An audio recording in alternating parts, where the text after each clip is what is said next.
Hello साथियों, नमस्कार। स्वागत है आपका हमारे यूट्यूब चैनल एग्ज़ाम पास 04 में। तो दोस्तों, ये क्लास बहुत ही महत्वपूर्ण रहने वाली है और उम्मीद करता हूँ आपको वीडियो अच्छी लगेगी। यदि वीडियो अच्छी लगती है तो थोड़ा शेयर कर देना और जो लोग नए जुड़े हैं वो सब्सक्राइब ज़रूर कर लेना।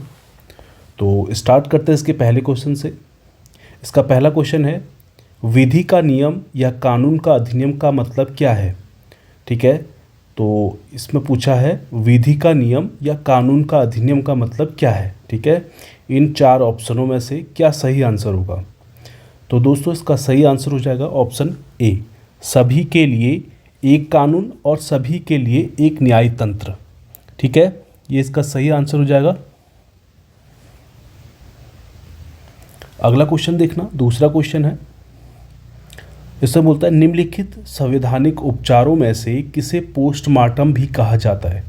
ठीक है, तो दोस्तों इसका सही आंसर होगा ऑप्शन डी, अधिकार परीक्षा।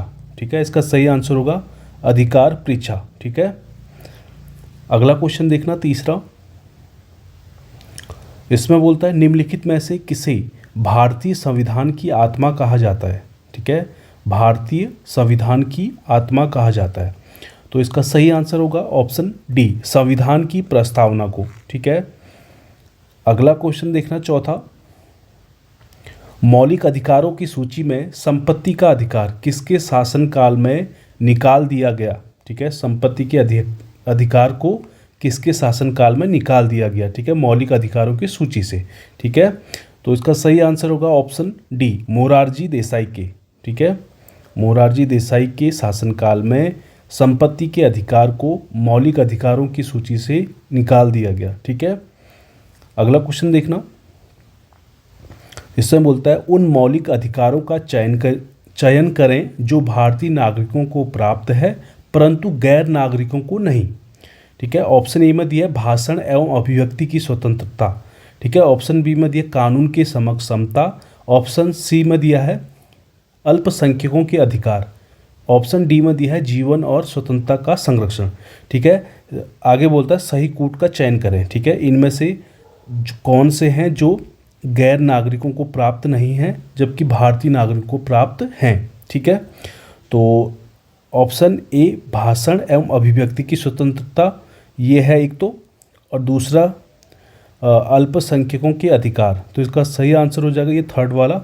तो फर्स्ट और थर्ड जो है भारतीय नागरिकों को प्राप्त हैं। ठीक है, गैर नागरिकों को नहीं। ठीक है, फर्स्ट और ये तीसरा वाला। ठीक है, तो सही आंसर होगा ऑप्शन ए। ऑप्शन ए इसका सही आंसर हो जाएगा। अगला क्वेश्चन देखना, ये क्वेश्चन नंबर है 6 क्वेश्चन है। निम्न में से कौन सा मानव अधिकार भारतीय संविधान के अंतर्गत मौलिक अधिकार भी है। ठीक है, मानव अधिकार तो है ही है और भारतीय संविधान के अंतर्गत मौलिक अधिकार भी है। ठीक है, ऐसा बोला गया है।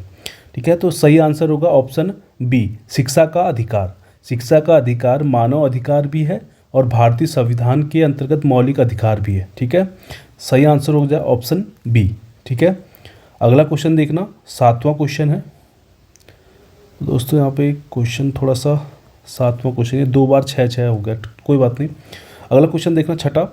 निम्नलिखित में से किसको संविधान द्वारा मौलिक अधिकारों को लागू करने की शक्ति दी गई है। ठीक है, ऑप्शन ए में दिया है भारत के सभी न्यायालयों को। ऑप्शन बी में दिया है राष्ट्रपति को। ऑप्शन सी में दिया है संसद को। ऑप्शन डी सर्वोच्च न्यायालय एवं उच्च न्यायालय को। सही आंसर हो जाएगा ऑप्शन डी, सर्वोच्च न्यायालय और उच्च न्यायालय को मौलिक अधिकारों को लागू करने की शक्ति दी गई है। ठीक है, मौलिक अधिकारों को लागू करने की शक्ति दी गई है। अगला क्वेश्चन देखना, सर्वोच्च न्यायालय उच्च न्यायालय को। ठीक है, अगला क्वेश्चन 7वां, मूल अधिकार क्या है। ठीक है, मूल अधिकार क्या है।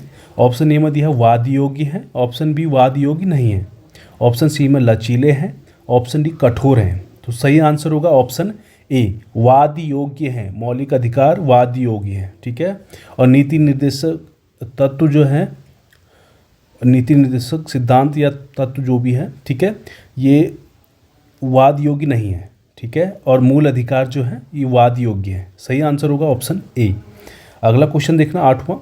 भारतीय संविधान निम्न में से कौन सा अधिकार प्रदान नहीं करता है। ठीक है। ऑप्शन ए में दिया समानता का अधिकार, ऑप्शन बी समान आवास का अधिकार, ऑप्शन सी स्वतंत्रता का अधिकार, ऑप्शन डी धर्म के पालन करने का अधिकार। ठीक है, इनमें से एक प्रदान नहीं करता, ठीक है, भारतीय संविधान। ठीक, सही आंसर होगा इसका ऑप्शन बी समान आवास का अधिकार, ये मौलिक अधिकार के अंतर्गत नहीं आता है। ठीक है, बाकी समानता का अधिकार आता है, स्वतंत्रता का अधिकार आता है, धर्म पालन करने का अधिकार आता है। ठीक है, तो इसका जो सही आंसर होगा ऑप्शन बी। अगला क्वेश्चन देखना 9वां, अनुसूचित जाति एवं अनुसूचित जनजाति को किस अनुच्छेद के अंतर्गत मूल सामाजिक, आर्थिक, राजनीतिक तथा सांस्कृतिक अधिकार दिए गए हैं।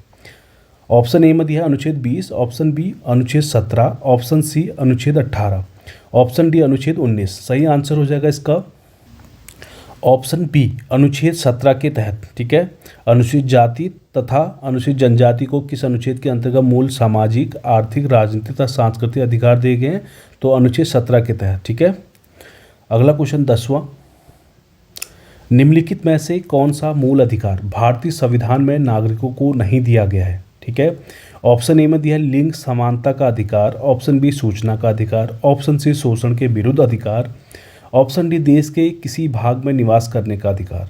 दोस्तों इसका सही आंसर हो जाएगा ऑप्शन बी।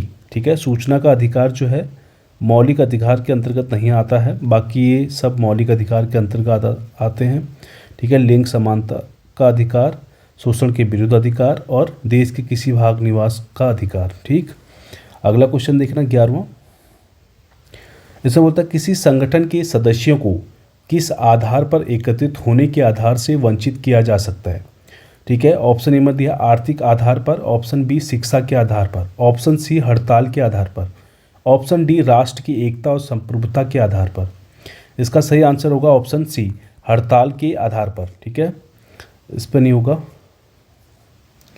Option C. ठीक, 12वां क्वेश्चन देखना, सर्वोच्च न्यायालय ने निजता के अधिकार को संविधान के किस मूलभूत अधिकार के अधीन रखा है। ठीक है, निजता का अधिकार, इसका सही आंसर हो जाएगा ऑप्शन ए में दिया है अनुच्छेद 19, ऑप्शन बी अनुच्छेद 14, ऑप्शन सी अनुच्छेद 20। ठीक है, ऑप्शन डी अनुच्छेद 21। सही आंसर होगा ऑप्शन डी अनुच्छेद 21 में। ठीक है, अनुच्छेद 21 में सर्वोच्च न्यायालय ने निजता के अधिकार को संविधान के मूलभूत अधिकार के अधीन रखा है। ठीक है, अगला क्वेश्चन देखना 13वां, संस्थाएं और संघ बनाने का अधिकार किस प्रकार का अधिकार है। ठीक है, तो इसका सही आंसर हो जाएगा ऑप्शन बी केवल नागरिकों के लिए सुनिश्चित स्वतंत्रता का अधिकार, इसका सही आंसर हो जाएगा।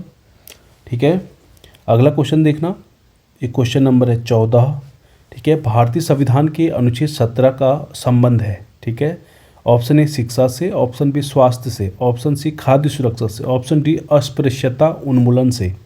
सही आंसर होगा ऑप्शन डी अस्पृश्यता उन्मूलन से। ठीक है, अगला क्वेश्चन देखना, शराबबंदी संविधान की किस धारा में निर्देशित है। ठीक है, शराबबंदी संविधान के किस धारा में निर्देशित है। ऑप्शन ए में दिया धारा 47, ऑप्शन बी धारा 37, ऑप्शन सी धारा 45, ऑप्शन डी धारा 44।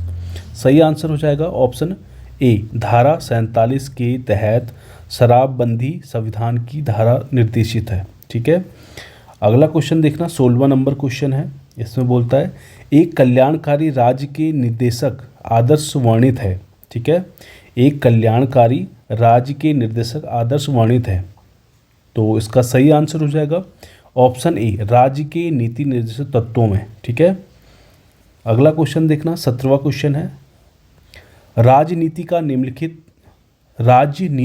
निम्नलिखित में से कौन सा एक दिशा निर्देशित सिद्धांत महात्मा गांधी के दर्शन से जुड़ा है। ठीक है, तो इसका सही ऑप्शन सी ग्राम पंचायतों की स्थापना। ठीक है, ये सही आंसर हो जाएगा इसका। अगला क्वेश्चन देखना 18वां क्वेश्चन है। इसमें बोलता है 42वें संशोधन अधिनियम 1976 से भारतीय संविधान में एक नया अध्याय जोड़ा गया है। ठीक है, ऑप्शन ए मौलिक अधिकार, ऑप्शन बी मौलिक कर्तव्य, ऑप्शन सी संघीय क्षेत्र के प्रशासन से संबंधित। सही आंसर हो जाएगा इसका ऑप्शन बी मौलिक कर्तव्य। ठीक है, सही आंसर हो जाएगा ऑप्शन बी मौलिक कर्तव्य। अगला क्वेश्चन देखना 19वां क्वेश्चन है, वर्तमान में संविधान में कुल कितने मूल कर्तव्यों का उल्लेख है? ठीक है, वर्तमान में संविधान में कुल कितने मूल कर्तव्यों का उल्लेख है? ठीक है, इसका सही आंसर हो जाएगा ऑप्शन बी 11। ठीक है, सही आंसर हो जाएगा ऑप्शन बी 11। ठीक है, अगला क्वेश्चन देखना, 20वां क्वेश्चन है।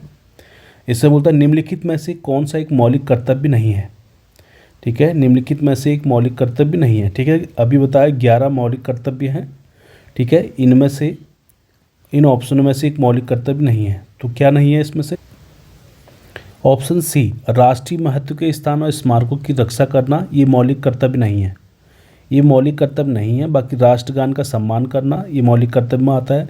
राष्ट्र संपत्ति का बचाव करना, ये भी मौलिक कर्तव्य में आएगा। और प्राकृतिक वातावरण का संरक्षण और सुधार करना, ये भी मौलिक कर्तव्य में आएगा। ठीक है, बाकी ऑप्शन सी, राष्ट्रीय महत्व के स्थान और स्मारकों की रक्षा करना, ये आपका नीति निर्देशक में आएगा। ठीक है, अगला क्वेश्चन देखना, 21वां क्वेश्चन है। भारत का राष्ट्रपति कितनी बार पुनः चुनाव के लिए पात्र, ये पत्र नहीं पात्र, मिसप्रिंट हो गया है, पात्र होता है? ठीक है, ऑप्शन ए में दिया 1 बार, ऑप्शन बी में दिया है 2 बार, ऑप्शन सी में 3 बार, ऑप्शन डी में कितनी भी बार। ठीक है, ऐसा कोई 1 बार 2 बार का कोई जिक्र है नहीं, कितनी भी बार चुना जा सकता है। ठीक है, अगला क्वेश्चन देखना, 22वां क्वेश्चन। भारत का प्रधानमंत्री किसके प्रति जवाबदेह है? ठीक है, option A Lok Sabha, option B मंत्रिमंडल, ऑप्शन सी राष्ट्रपति, ऑप्शन डी राज्यसभा। इसका सही आंसर होगा ऑप्शन ए, लोकसभा के प्रति। ठीक है, भारत का प्रधानमंत्री लोकसभा के प्रति जवाबदेह है। ठीक है, अगला क्वेश्चन देखना, भारत के राष्ट्रपति अपनी शक्तियों का प्रयोग करते हैं। ठीक है, ऑप्शन ए में दिया है सीधे अथवा अपने अधीनस्थ अधिकारियों द्वारा, ऑप्शन बी मंत्रियों के द्वारा, ऑप्शन सी प्रधानमंत्री के द्वारा, ऑप्शन डी मंत्रिमंडल के द्वारा। सही आंसर हो जाएगा ऑप्शन ए, सीधे, या तो सीधे अपने शक्ति का प्रयोग करेगा या फिर अपने अधीनस्थ अधिकारी जो होंगे उनको बोलकर अपनी शक्तियों का प्रयोग करेगा। ठीक है, अगला क्वेश्चन देखना, आमतौर पर भारत के प्रधानमंत्री होते हैं। ठीक है, आमतौर पर भारत के प्रधानमंत्री होते हैं। ऑप्शन ए में दिया संसद का सदस्य नहीं होता। ठीक है, ऑप्शन बी लोकसभा का सदस्य होता है, ऑप्शन सी दोनों सदनों का सदस्य होता है, ऑप्शन डी राज्य का सदस्य होता है। तो इसका सही आंसर होगा ऑप्शन बी। ठीक है, आमतौर पर लोकसभा का सदस्य ही आपका प्रधानमंत्री बनता है। ठीक है, अगला क्वेश्चन देखिए, यह क्वेश्चन नंबर 25। इसमें बोला श्रीमती प्रतिभा पाटिल का भारतीय गणतंत्र के राष्ट्रीय के रूप में क्रम क्या है? ठीक है, श्रीमती प्रतिभा पाटिल, ठीक है, का भारतीय गणतंत्र के राष्ट्रीय के रूप में क्रम क्या है? ठीक है, ऑप्शन ए 10वीं राष्ट्रपति के रूप में, ऑप्शन बी 15वें राष्ट्रपति के रूप में, ऑप्शन सी 13वें राष्ट्रपति के रूप में, ऑप्शन डी 12वें राष्ट्रपति के रूप में। ऑप्शन डी 12वें राष्ट्रपति के रूप में, 12वें राष्ट्रपति के रूप में श्रीमती प्रतिभा देवी पाटिल का भारतीय गणतंत्र के राष्ट्रीय के रूप में क्रम है। ठीक है, सही आंसर हो जाएगा ऑप्शन डी 12वें के। ठीक है, तो दोस्तों ये इस वीडियो का आखिरी क्वेश्चन था। उम्मीद करता हूँ आपको वीडियो अच्छी लगी होगी, और अगर अच्छी लगी है तो थोड़ा सा शेयर कर देना, और जो लोग नए जुड़े हैं थोड़ा सब्सक्राइब कर देना। मिलते हैं अगले वीडियो में, तब तक के लिए थैंक यू।